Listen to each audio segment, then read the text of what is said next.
Yo, what's going on, guys? Welcome back to another video. And today we're going to be going over one of my favorite tricks to do on transition, the backside tail slide.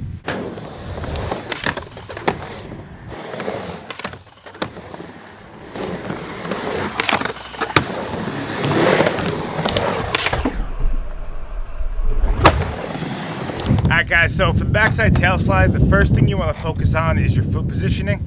So I like to have my front foot a little lower than the bolts, right? Kind of helps me scoop that backside 180 a little bit better.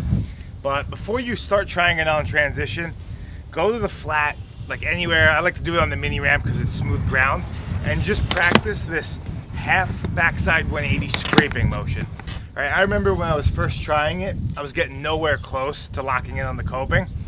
And then I just started realizing I needed to learn that motion. I just kept doing it over and over and over until it felt natural. Then when I went to try it, it started working for me. So just keep doing that.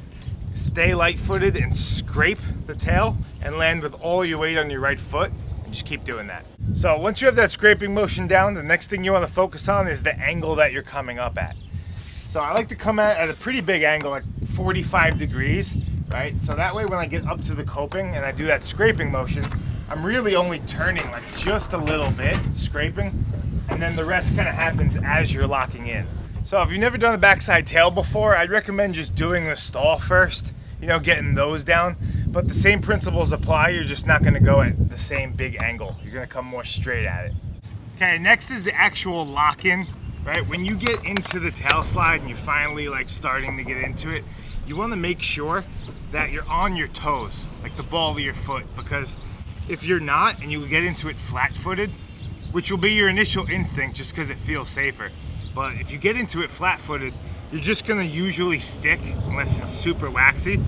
So you gotta always just lock in on your toes, and that's gonna help you push through any resistance you might have. Then once you're getting some good slides across the coping, the next problem you usually run into is that it just shoots out and just keeps going, or you're overturning and just continuing to turn backside. So with tricks like this, I like to turn my shoulders front side as I'm turning backside, right? So you're getting this cross-armed motion with your upper body. And what that does is when you're ready to come in, it kind of unwinds you when you come to a stop, and then you come in straight.